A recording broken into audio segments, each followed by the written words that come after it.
Secret of சமையல். இன்னைக்கு நம்ம பார்க்க போறது ஒரு சூப்பரான மெல்ட் இன் மவுத் ஸ்னோ புடிங். செஞ்சு முடிச்சு நான் வீடியோ எடுக்க வரைக்கும் கூட ரெசிஸ்ட் பண்ண முடியாம ஒரு பீஸ் காணாம போயிடுச்சு. இந்த சூப்பரான ஸ்னோ புடிங் செய்யறதுக்கு நமக்கு மூணு இன்கிரீடியன்ஸ் இருந்தா போதும். இந்த புடிங் வந்து சூப்பரா ரெடி ஆயிடும். இது ரொம்ப ஹெல்தியும் கூட, நிறைய ப்ரோட்டீன். ஏன்னா நம்ம இதுல எக் ஒயிட் யூஸ் பண்ணிருக்கிறோம். இந்த சூப்பரான ஸ்னோ புடிங் எப்படி செய்யலாம் அப்படின்னு பார்க்கலாம் வாங்க. ஒரு பேன் அடுப்புல வச்சிருக்கேன். இதில் வந்துட்டு நான் ஒரு 1/4 கப் சர்க்கரையிலேருந்து கொஞ்சம் கம்மியாக எடுத்திருக்கேன். இந்த சர்க்கரையை இதில் சேர்த்திலாம். இதை வந்துட்டு நம்ம கேரமலைஸ் பண்ணிக்க போகிறோம். இந்த சுகரை அப்படியே லோ ஃப்ளேமில் அப்படியே மெல்ட் ஆக விடுங்க. இது அப்படியே கேரமலைஸ் ஆகட்டும். இது பாருங்க, மெல்ட் ஆக ஆரம்பிச்சிச்சு நம்மளோட சுகர். இது நல்லா மெல்ட் ஆகி நல்லா கேரமலைஸ் ஆகட்டும். லேசாக ஒரு தேன் கலருக்கு வரணும், அது வரைக்கும் வெயிட் பண்ணலாம். நல்லா கேரமல் ஆயிடுச்சு. இப்போ அடுப்பு ஆஃப் பண்ணிடலாம். இப்போ எந்த பவுலில் நம்ம வந்துட்டு செய்ய போகிறோமோ அந்த பவுலில் இந்த கேரமலை வந்துட்டு ஊற்றிடுங்க. சூடாக இருக்கும் போதே ஊற்றிடுங்க. ஆறிடுச்சுன்னா இது வந்துட்டு அப்புறம் கெட்டி ஆகிடும் இந்த பேன்லேயே. இப்போ இது இந்த மாதிரி பவுலில் ஊற்றிட்டு நல்லா எல்லா சைடும் பரவற மாதிரி இந்த மாதிரி ரவுண்டாக சுற்றி விட்டுருங்க. இது மாதிரி எல்லா பக்கமும் ஈவனாக நீங்கள் வந்துட்டு சுற்றி வர மாதிரி ஸ்ப்ரெட் பண்ணி விட்டுருங்க. கை பத்திரம் ரொம்ப சூடாக இருக்கும், அதனால ஜாக்கிரதையாக பண்ணுங்க இதை. இப்போ இது இருக்கட்டும் ஒரு சைடு. இப்போ இன்னைக்கு நம்ம 2 முட்டை தான் எடுத்திருக்கோம். இப்போ இந்த முட்டையை வந்துட்டு நம்ம மஞ்சக்கருவும் வெள்ளைக்கருவும் பிரிச்சுக்க போகிறோம். நமக்கு இந்த புடிங்க்கு வந்துட்டு வெள்ளைக்கரு மட்டும்தான் தேவை. இப்போ நம்ம இதை பிரித்து எடுத்துக்கலாம்.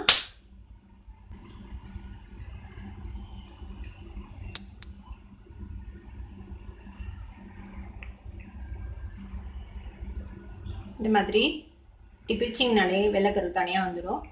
நிறைய மெத்தட்ஸ் இருக்குது வெள்ளைக்கரு மஞ்சக்கரு பிரிக்கிறதுக்கு. உங்களுக்கு எது கம்ஃபர்டபுளாக இருக்குதோ அந்த மாதிரி நீங்கள் பிரிச்சுக்கோங்க. இப்போ இந்த மஞ்சக்கரு நமக்கு வேணாம். இப்போ இது வந்துட்டு நீங்கள் ஒரு கப்பில் போட்டுக்கோங்க. இது வேறு ஏதாவது ஆம்லேட் அந்த மாதிரி எதுக்காவது யூஸ் பண்ணிக்கோங்க. இப்போ இதே மாதிரியே இந்த முட்டையும் நம்ம வந்துட்டு உடச்சிக்க போகிறோம், பிரிச்சுக்க போகிறோம்.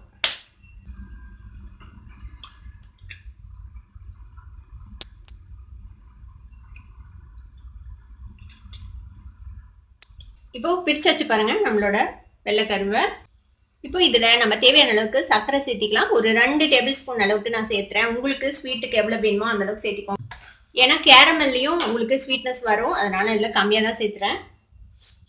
சர்க்கரை வந்துட்டு நான் பொடிச்செல்லாம் சேர்க்கல, அப்படியே தான் சேர்த்திருக்கேன். நம்ம இப்படியே தான் பீட் பண்ண போறோம்.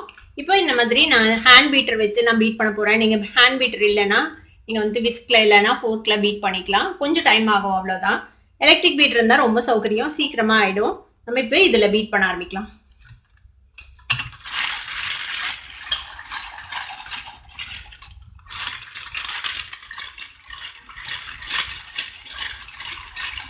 இப்போ கொஞ்சம் பீட் ஆயிருக்குது. இப்போ நம்ம என்ன செய்யலாம்னா இதுல கொஞ்சமா வெனிலா எசன்ஸ் சேர்த்திக்கலாம். இது எதுக்காகனா இந்த முட்டையோட ஸ்மெல் தெரியாம இருக்கும், அதுக்காக ஒரு 1/4 டீஸ்பூன் அளவுக்கு சேர்த்திக்கோங்க போதும். உங்ககிட்ட வெனிலா எசன்ஸ் இல்லைன்னா நீங்க வந்துட்டு ஏலக்காய் பொடி கூட சேர்த்திக்கலாம். இல்லை வேற ஏதாவது எசன்ஸ் உங்களுக்கு ஃப்ளேவர் பிடிக்கும்னா அது கூட சேர்த்திக்கலாம். இப்போ இதை திருப்பியும் நம்ம நல்லா பீட் பண்ணிக்கணும். நல்லா ஸ்டிஃப் பீட் வர வரைக்கும் இதை வந்துட்டு பீட் பண்ணிக்கணும். இப்போ நான் நல்லா பீட் பண்ணிட்டு அப்புறமேட்டு உங்களுக்கு காட்டுறேன். பாருங்க, இந்த அளவுக்கு நம்ம பீட் பண்ணியாச்சு. கிட்டத்தட்ட நான் ஒரு 7 நிமிஷம் பக்கமா பீட் பண்ணியிருப்பேன் இந்த பீட்டர்ல. இந்த மாதிரி நல்லா பீட் பண்ணி ஒரு ஃபோமியான டெக்ஸ்சர் வர வரைக்கும் நம்ம வந்துட்டு பீட் பண்ணிக்கணும். இந்த மாதிரி நல்லா க்ரீமியாக கிட்டத்தட்ட பார்க்க விப்டு க்ரீம் மாதிரி இருக்குது பாருங்க. இந்த மாதிரி பீட் பண்ணிக்கணும். இப்போ இந்த மாதிரி நல்லா ஃபோமியாக பீட் பண்ணியாச்சு. இப்போ இதை வந்துட்டு நம்ம ஆல்ரெடி கேரமல் ரெடி பண்ணி வச்சுருக்கோம்ல, இது மேலே நம்ம வந்துட்டு இதை போட்டுறப்போம்.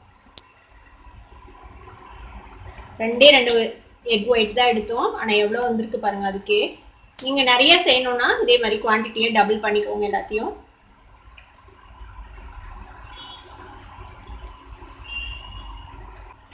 இப்போ இதை வந்துட்டு அப்படியே லெவல் பண்ணி விட்டுருங்க.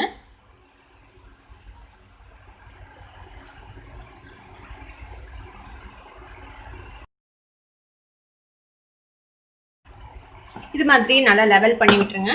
இப்போ ஒரு பேன்ல ஸ்டீம் பண்றதுக்கு தண்ணி வச்சிருக்கேன். உள்ள ஒரு பிளேட் போட்டு வச்சிருக்கேன். இப்போ வந்துட்டு ஃப்ளேமை வந்துட்டு லோல வச்சுக்கோங்க. இப்போ இதுக்குள்ள நம்ம இந்த பாத்திரத்தை எடுத்து வச்சுக்கலாம். இதுக்கு மேல ஒரு மூடி போட்டு நம்ம க்ளோஸ் பண்ணிடலாம். இப்போ இந்த பேனை வந்துட்டு மூடி போட்டு நம்ம ஒரு 8 மினிட்ஸ் வேக வைக்க போறோம் லோ ஃப்ளேம்ல. 8 நிமிஷம் ஆச்சு. நான் அடுப்பு ஆஃப் பண்ணிட்டேன். இப்போ நம்ம ஓப்பன் பண்ணி பார்க்கலாம். இப்போ நம்ம தட்டு எடுக்கலாம். ஆக்சுவலாக தட்டு வரைக்கும் மேலே வரைக்கும் பொங்கி இருக்குது. ஆக்சுவலாக இது பார்க்கலாம். நம்ம எடுக்கலாம். பாருங்க எவ்வளோ சூப்பராக வந்திருக்குது நம்மளோட ஸ்னோ புடிங். இப்போ இந்த மாதிரி ஒரு கத்தி வச்சு வெந்துருச்சு அப்படின்னு சொல்லிட்டு செக் பண்ணி பாருங்க. இந்த மாதிரி இன்சர்ட் பண்ணி பாருங்க. நீட்டாக வந்துச்சுன்னா வெந்துருச்சுன்னு அர்த்தம். இப்போ இது வெளியில் எடுத்து நம்ம கொஞ்சம் நேரம் ஆற விடலாம். இது ஆறட்டும். அதுக்கப்புறம் எப்படி டீமோல்ட் பண்ணலாம் அப்படின்னு நம்ம பார்க்கலாம். இப்போ ஓரளவுக்கு வார்மா இருக்குது நம்மளோட புடிங். கொஞ்சம் சூடாக இருக்கும்போதே திருப்பிடுங்க. அப்போதான் வந்துட்டு ஈஸியாக வரும் உங்களுக்கு. இது வார்மா சாப்பிட ரொம்ப சூப்பராக இருக்கும். நான் ஓரத்தையெல்லாம் லூஸ் பண்ணியே விடலை, அதுவே வந்து விட்டுருச்சு பாருங்க ஓரம்லாம். இப்போ நம்ம இந்த மாதிரி ஒரு பிளேட்ல வச்சு இதை டர்ன் பண்ணிடலாம்.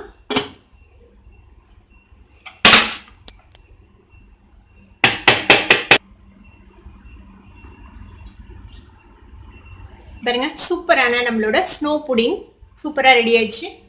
இப்போ இதுக்கு மேல நம்ம டெக்கரேஷனுக்காக என்ன பண்ண போறோம்னா ஒரு புதினா லீஃப் வச்சுக்கலாம். அதுக்கு மேல நம்ம ஒரு செரி பழம் வச்சுக்கலாம். இப்போ நம்ம இதை வந்துட்டு கட் பண்ணி பார்க்கலாம் எப்படி இருக்குதுன்ட்டு. ஸ்னோ புடிங்னா நிஜமாலுமே பனி மாதிரி தான் இருக்கும். இது வாயில போட்டோன்னையும் கரைஞ்சு போயிடும். அந்த மாதிரி தான் இருக்கும் இந்த புடிங். ரொம்ப ரொம்ப சூப்பரா இருக்கும். பாருங்க ஒரு பனி மாதிரி தான் இருக்குது பார்க்கறதுக்கு. இப்போ நம்ம இதை கட் பண்ணி பார்க்கலாம் எவ்வளோ சாஃப்டாக இருக்குதுன்னு சொல்லிட்டு. இங்கே பாருங்கள் ஐஸ்கிரீமோட சாஃப்டாக இருக்குது. ரொம்பவே சூப்பரான ஸ்னோ புடிங் சூப்பராக ரெடி ஆயிடுச்சு. வாயில் போட்டிங்கன்னா அப்படியே மெல்ட் ஆகிடும். இது பாருங்க நான் செஞ்சு வீடியோ எடுக்கிறதுக்குள்ள ஒரு பீஸ் காணாமல் போயிடுச்சு. இதை வந்துட்டு நீங்கள் வார்மாவும் சாப்பிடலாம், இல்லை நல்லா சில் பண்ணி கூலாகவும் சாப்பிடலாம். எப்படி சாப்பிட்டீங்கனால அது ரொம்பவே சூப்பராக இருக்கும். கண்டிப்பாக ட்ரை பண்ணி பாருங்க. ட்ரை பண்ணி பார்த்துட்டு எனக்கு கமெண்ட்ஸ் ஃபீட்பேக் கொடுங்க. இந்த வீடியோ உங்களுக்கு பிடிச்சிருந்தா சப்ஸ்கிரைப் பண்ணுங்க, பக்கத்தில் இருக்கிற பெல் ஐகானை கிளிக் பண்ணுங்க. அப்பதான் என்னோட நோட்டிஃபிகேஷன்ஸ் உடனே உங்களுக்கு வந்து சேரும். லைக் பண்ணுங்க, ஷேர் பண்ணுங்க. தேங்க்யூ ஃபார் வாட்சிங் வீடியோ வியூவர்ஸ். Bye bye.